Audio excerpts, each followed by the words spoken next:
Good morning everyone. I am Jacynth Paje of BSc 1-3 and my report is about the theories of conservatism, liberalism, and radicalism. So first, conservatism.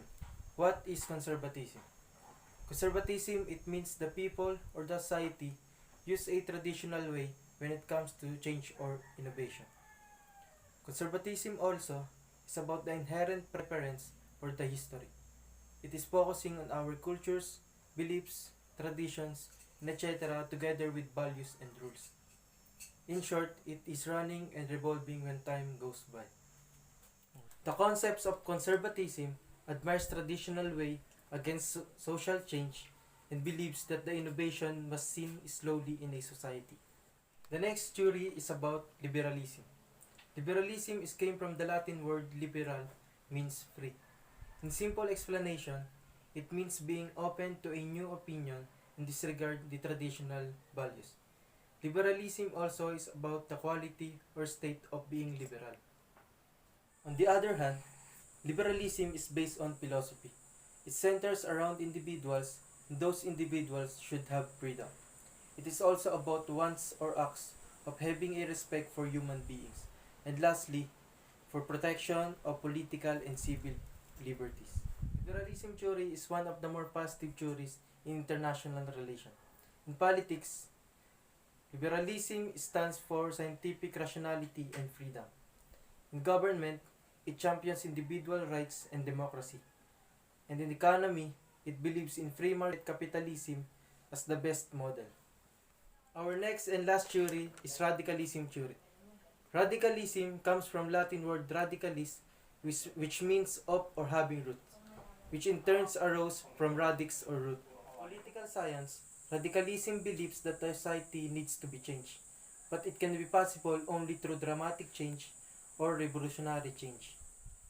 Now that we are done discussing the different theories, let's proceed to the different problems with these theories. And let's start with the problems of conservatism. There are four main problems with conservatism. First, because of the sole reason that conservatism gives importance to our traditional value, it avoids changes that abstract adaptation to the developing world. Secondly, conservatives do not want government to intervene in the market because conservatism depends the free market system. Then, even though conservatism believes that the environment should be clean and protected, the industrial system that was established by the conservatives does not purely protect the environment. And lastly, individuals who are different from heterosexual cannot live freely from a community where conservatives are dominant, because only heterosexual marriage are allowed in this kind of community. The next is the problem with liberalism theory. In liberalism, existence of individuals are superior and more real than the existence of the entire structures of society. The majority of the individuals forming the society are required to be connected to the moral structures that are determined by their religion. In short, they need to be religious. And lastly, change is more important than the tradition and values that build our society. The problem with radicalism are first, it dismisses the importance of socio-economic factors as potential factors of radicalization, and it improves educational standards without increasing prospects for employment or providing jobs without creating outlet for political and social participation. Proceeding to our last topic, I'm going to discuss conservatism, liberalism, and radicalism in politics and crime. So let's start with conservatism in politics. Conservatism in politics does not necessarily focus on a position but in a disagreement about an issue like stem cell environment and war. While in conservatism in crime, a deterrence view associated with the school of criminology, which is refraining people to commit a crime by having a fear when they get caught and punished by their action. Next is liberalism in politics and in crime.